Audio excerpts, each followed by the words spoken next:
Há menções ali sobre rios e águas se tornando escassas e se tornando as águas impróprias para o consumo, né? Então piorou agora porque eles estão atacando usinas de dessalinização, o que é considerado crime de guerra, né? Porque você atingir alvos militares é uma coisa. Você atingir uma usina hidrelétrica e uma usina de dessalinização é considerado crime de guerra, mas isso está sendo falado normalmente, né? O Irã jogou uma bomba na usina de dessalinização do Catar, o Trump falou que vai destruir as usinas hidrelétricas. Então é como eu falei outras vezes, né? Tá virando várzea. Parece que eu tô Vale qualquer coisa. Vale qualquer coisa. E aí no Apocalipse... né? Os caras estão bombardeando o aeroporto civil. Não, em Dubai os caras jogaram um drone lá explodindo em hotel, pô. Cara. Que chama de soft target, né? Que é alvo soft. Não é alvo militar, é um alvo que você... O objetivo não é gerar um prejuízo na infraestrutura de guerra. Gerar medo, né? Gerar desespero, gerar o caos na sociedade. Então, no livro do Apocalipse, a gente sai do terceiro cavaleiro, né, no capítulo 6, e a gente anda 10 capítulos para frente. No capítulo 16, a gente está no momento do terceiro selo, né? Há menções ali sobre rios e águas se tornando escassas e se tornando as águas impróprias para o consumo, né?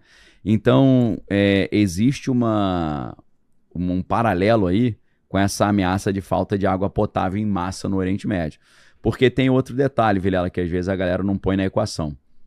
Se eles jogam uma bomba nuclear ali no Golfo Pérsico, ou se eles explodem uma usina nuclear, a contaminação pode também ir para a água. E se os caras bebem água, não é do profundo do solo, mas é água do mar, a água do mar vai ficar imprópria para consumo também. Pois é. Então, o livro do Apocalipse também fala sobre escassez hídrica. Também fala sobre isso no capítulo 16. E aí, é claro, se a gente está falando de uma guerra de proporções aí regionais, né, a gente já está falando aí de mortes em massa, né? Então, assim, né, esse conflito, até como a gente viu a ameaça nessa usina de Bushehr, né, eles estão falando que vão jogar míssil na usina nuclear. No livro do Apocalipse, né, os 4 cavaleiros, né, o primeiro cavaleiro principalmente, a Bíblia fala que ele vem conquistando para conquistar, mas ele conquista sem guerra. É tipo uma conquista diplomática, Sim. né? Ele tem o arco, mas não tem a flecha, que ele não usa essa flecha. Então, aí depois vem a fome, né? Essa escassez em escala global e tal. Então, muitos interpretam essa situação agora de possibilidade de mortes em grande escala também, com esse cumprimento desse livro do Apocalipse, né? E a gente não pode esquecer que quando a gente fala de Irã, a gente está falando de uma nação, né? Na época não era um estado nacional como a gente tem hoje, mas era uma nação, que é a nação da Pérsia, né? Então, nós estamos tratando de povos que são ancestrais e aparecem na Bíblia. E a Pérsia aparece na Bíblia, né? Na profecia de Ezequiel, você vê a Pérsia sendo citada, né? E a Pérsia teve ali uma grande participação na queda de Jerusalém, né? Depois que os babilônios conquistaram Jerusalém com Nabucodonosor, aí o rei Ciro vai lá e também assume essa parte do império, né? E aí várias profecias bíblicas acontecem ali nos livros de Jeremias e no livro de Daniel relacionadas exatamente à Pérsia.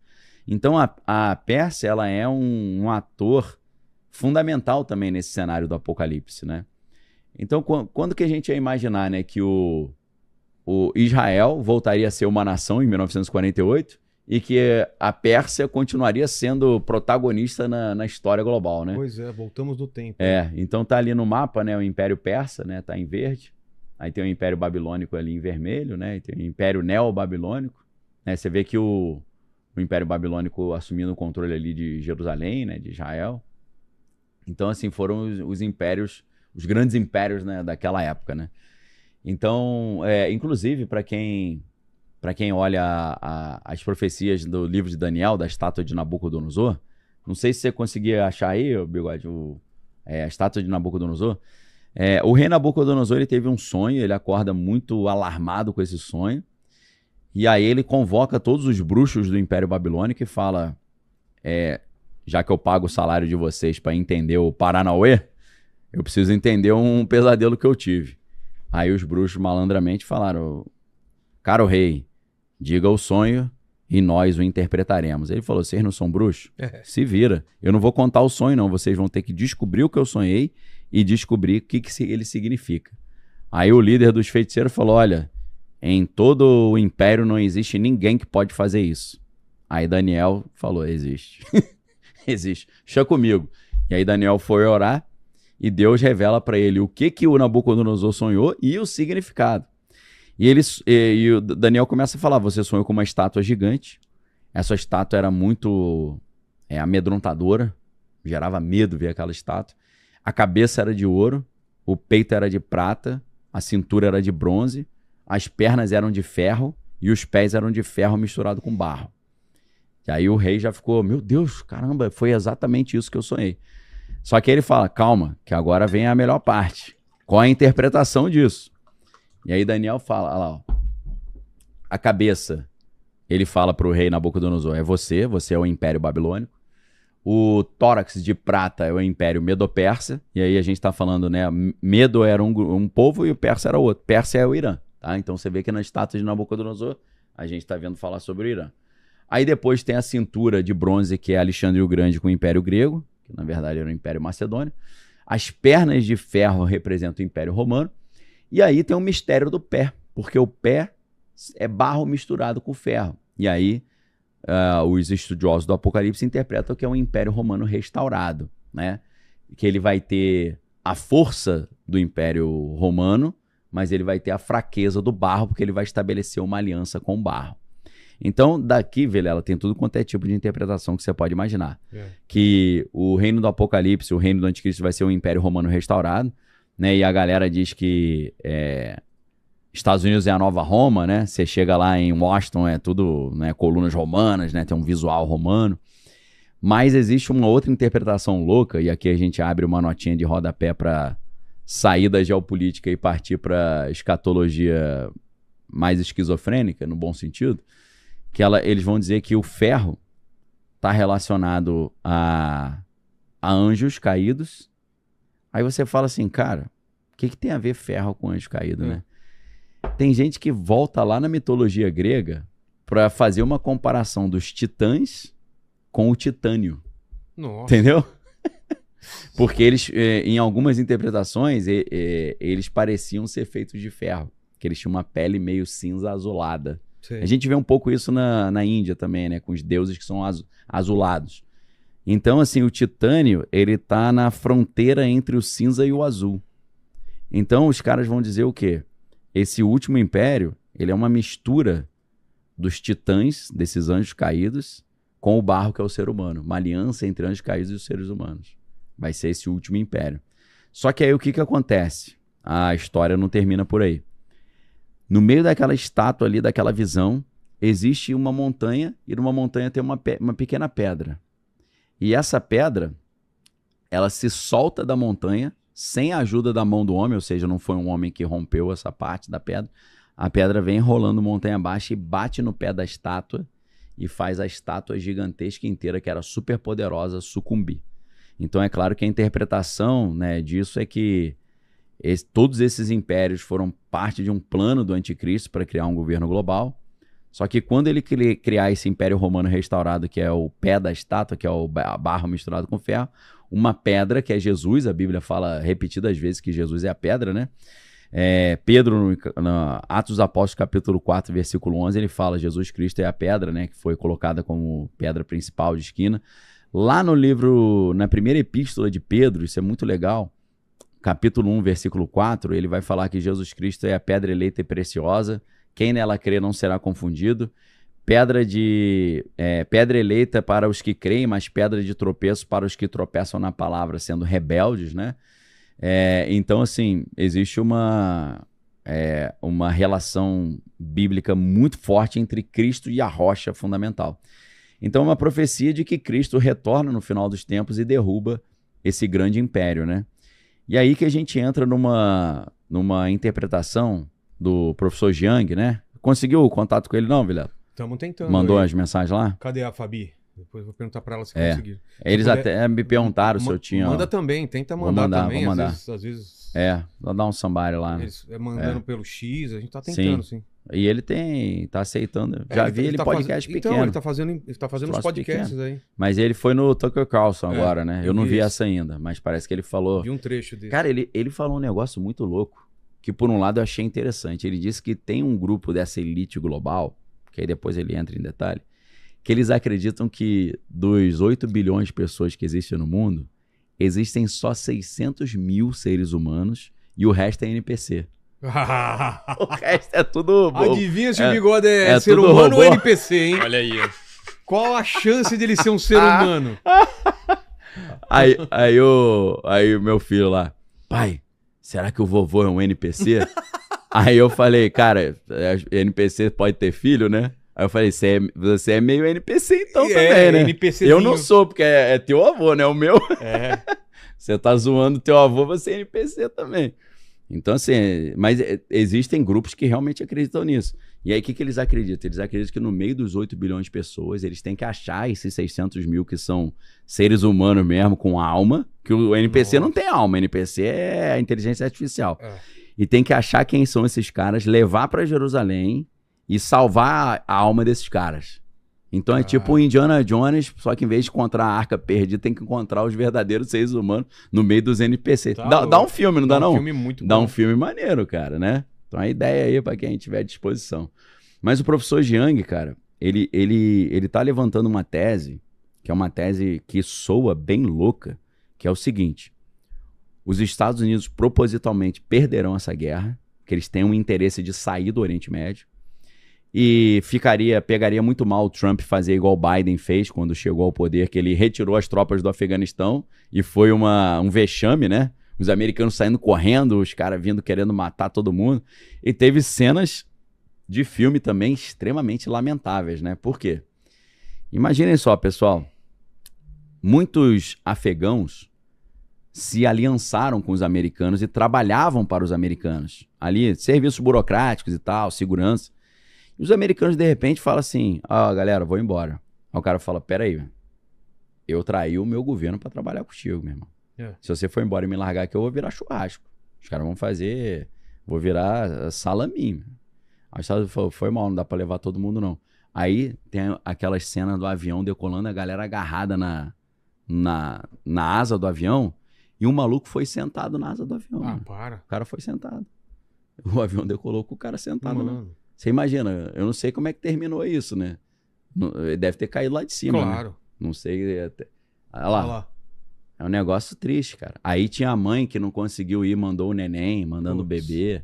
O Trump não ia ser tolo de repetir uma maluquice dessa. Então, o que eu acho que ele tá fazendo?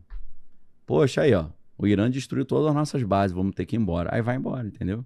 Para ele seguir a ideia dele de America First, que é eu quero me preocupar só com o hemisfério ocidental. E aí, o que acontece? Se os Estados Unidos abandonam a sua presença no Oriente Médio, eles vão deixar essa presença, essa infraestrutura, para Israel.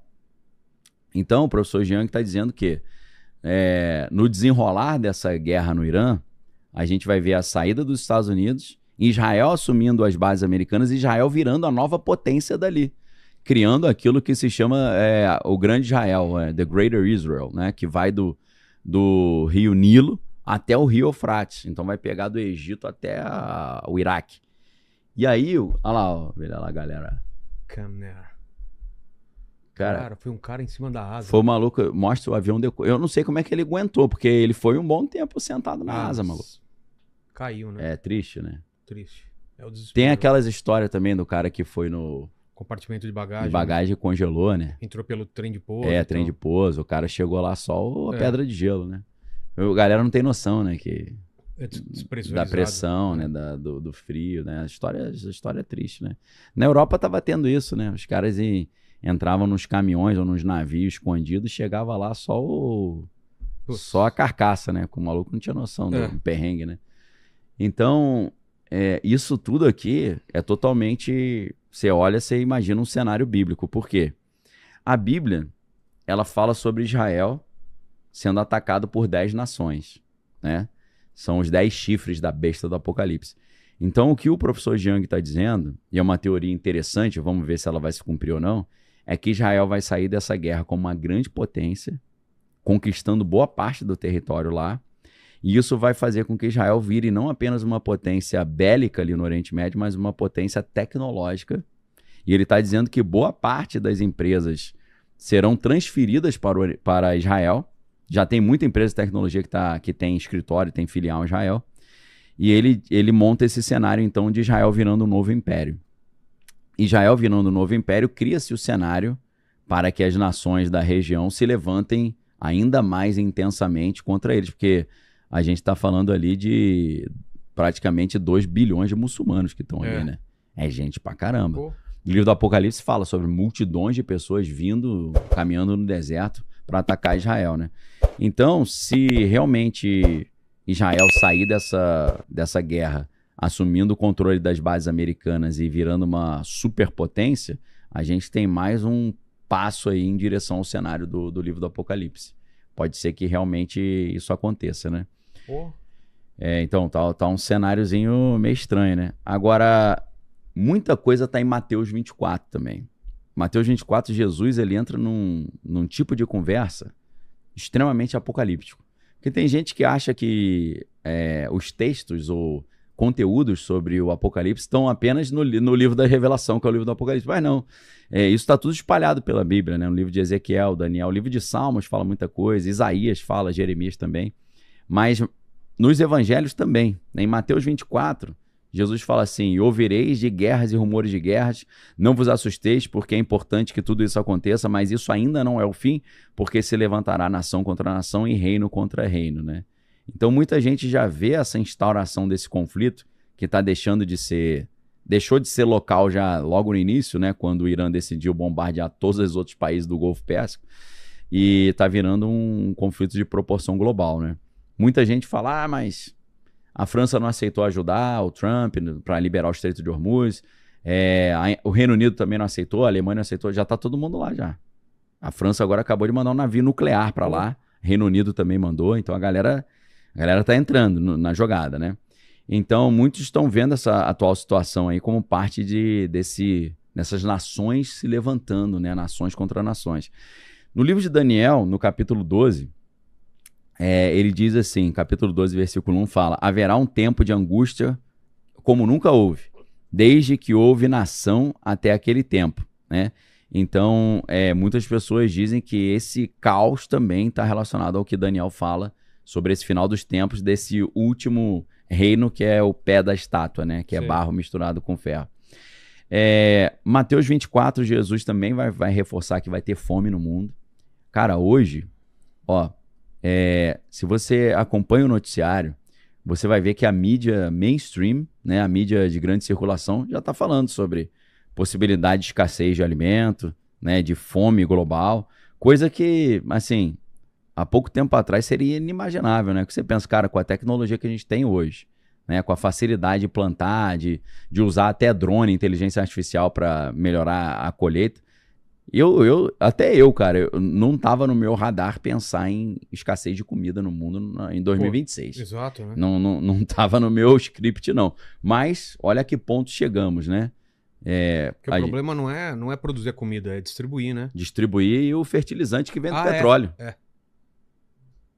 É nas duas pontas. A galera não associa, né? Na produção e na distribuição. Exato. Né? O fertilizante é totalmente dependente do gás natural, que também é dependente do petróleo, né? Então, assim, é muito estranho você ouvir falar em 2026 sobre escassez de comida, né? Mateus 24, né, fala também sobre essa das nações se levantando, e no Apocalipse também, né? Ele vai falar sobre a terceira taça no capítulo 16, né? Diz assim no livro do Apocalipse, Apocalipse 16, versículo 4.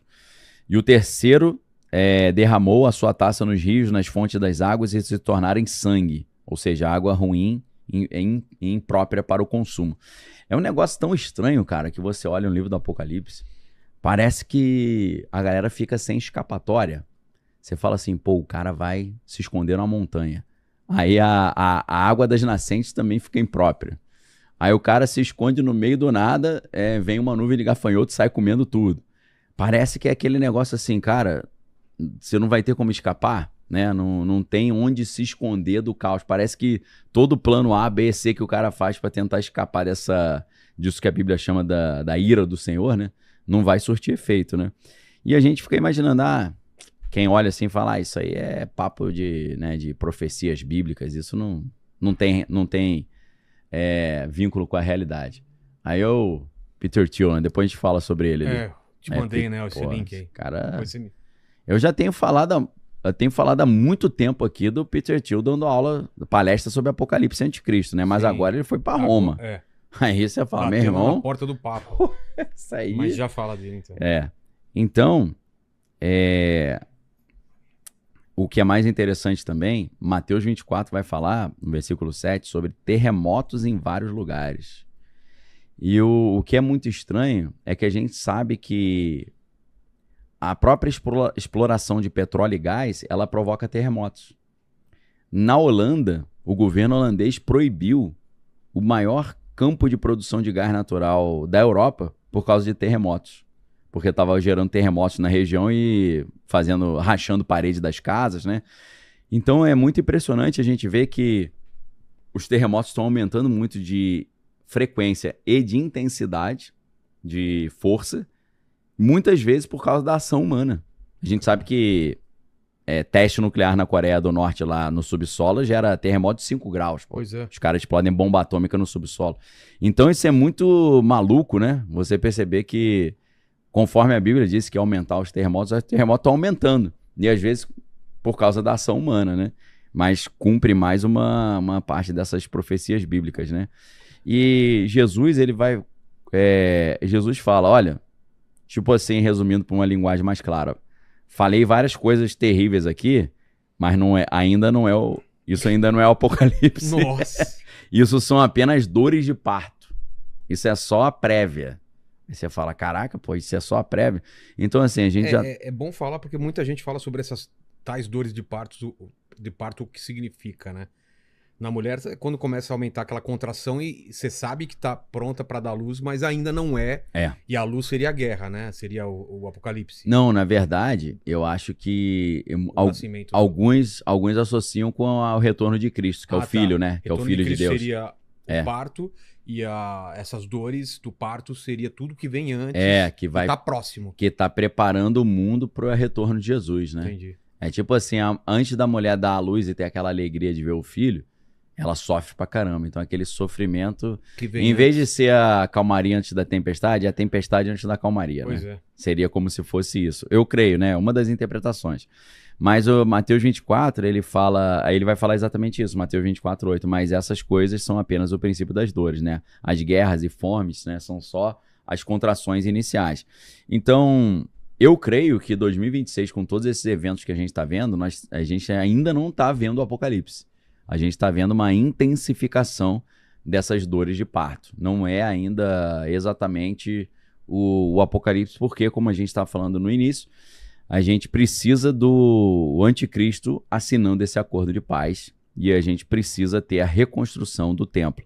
Aí a gente entra naquela história, né, Vilela, que na sexta-feira da semana passada, o Irã mandou um míssil que caiu a 400 metros do Muro das Lamentações, cara. Cara, isso aí foi bravo. Vê caiu na Cidade Velha, lá perto da mesquita. Essa imagem da esplanada das mesquitas. Então, não sei. Eu estive lá, né, cara? Eu sei. Lá naquela beiradinha lá. Eu não sei se a galera tem essa noção, mas você tem ali o Muro das Lamentações, que é o resquício do templo que havia ali, que é o Templo de Herodes, que é um lugar altamente sagrado para os judeus, onde eles fazem aquelas orações, né? E aí meu pai até falou comigo uma vez, aí, você sabe por que o judeu usa aquele chapéuzinho assim, com a aba grande? Eu falei, não. Aí ele falou, para quando ele for orar no Muro das Lamentações, é um batentezinho, né? Pra ele não bater com a cabeça, né? Que ele... E tem o kippah e tem aquele maiorzão, tem né? O maiorzão, ele falou que é o batente, né? Faz sentido, pra não bater na parede. Né? Pra ele ter uma referência, Seu né? pai é um cara que pensa nas coisas. Você percebeu como que o cara é estratégico? Então, assim, cara, você tem ali um negócio altamente sagrado e importante para os judeus, e do lado, na esplanada das mesquitas, você tem o terceiro lugar mais sagrado dos muçulmanos, que é a Mesquita de Al-Aqsa e o Domo da Rocha. Então, o míssil cai entre o lugar dos mais sagrados dos judeus e dos mais sagrados. Cara, se tivesse caído um pouquinho para a esquerda ou um pouquinho para a direita, cara, seria um caos de proporção global. Lá, olha, esse é o momento onde o míssil bateu ali do lado direito, né? Essa murada aqui é o que divide a Cidade Velha, né? Sim. Lá dentro é tudo sagrado, praticamente. É tudo sagrado, meu irmão. Então, cara, isso... Ó, pode até ser, cara. Eu não sei, mas eu imagino até os iranianos falando, não fui eu que joguei isso, não. Jogaram aí e falaram que fui eu. Porque é uma burrice tão grande o cara fazer um negócio desse. Eu também não vejo vantagem. Não faz sentido. Eles podem até falar isso. Não foi um míssil que caiu ali, foram destroços de um míssil que foi interceptado. Pode ser também. Mas eu acho que no cálculo, você mandar um míssil numa rota que vai passar por cima disso aí já é uma... Pô, joga em outro lugar, meu irmão. Né? Joga em Tel Aviv, sei lá. Joga em Haifa, sei lá. Você vai jogar um troço ali... Cara, se pegasse no Muro das Lamentações, Israel ia jogar uma bomba atômica no Irã, você pode ter certeza. E se pegasse nas mesquitas, eu não sei o que aconteceria. Ainda que o Israel falasse que foram os iranianos iam falar, mas a culpa é de vocês por causa da guerra, e iam se levantar contra o Israel também. Eles iam ficar irados da mesma forma, independente. Porque a gente precisa lembrar também que o Irã é xiita. E os demais muçulmanos, os demais países são sunitas. Então existe uma briga ferrenha entre eles também. Então eles não se bicam muito, não. Mas a grande questão que está aí nesse detalhe é que esse conflito ele tem um potencial, o professor Jean fala isso também, de unir o mundo muçulmano. Deles falarem, vamos botar de lado nesse momento as nossas diferenças e vamos estar unidos contra os nossos inimigos. Contra Israel. Contra Israel, principalmente. Aí você tem 2 bilhões de pessoas contra Israel. Que é complicado. É por isso que naquela estratégia de dividir para enfraquecer... Aí vamos para aquela teoria da conspiração de que Israel já está construindo, já tem tudo pronto no subsolo para levantar o terceiro templo, que é embaixo dessa mesquita. Não, aí, né? Isso não é conspiração, não. No subsolo, não, mas existe o Instituto do Templo e eles já têm todo o material pronto. Isso é fato. Tem site. Isso é divulgado, Eles têm, inclusive, aquela novilha... Pessoal, agora para um segundo... E conecta tudo isso. A gente não está vendo só uma guerra, nem só mais um conflito. O que está acontecendo é mais profundo. Porque quando a energia começa a faltar, quando a comida fica em risco, e agora até a água entra nessa equação, não é mais política, é sobrevivência. E quando a sobrevivência entra em jogo, tudo muda. Regras deixam de importar, limites desaparecem. E o caos começa a escalar, não de uma vez, mas aos poucos, um problema aqui, outro ali, até que tudo se conecta, e quando energia, comida e água são afetados ao mesmo tempo, nenhum sistema aguenta.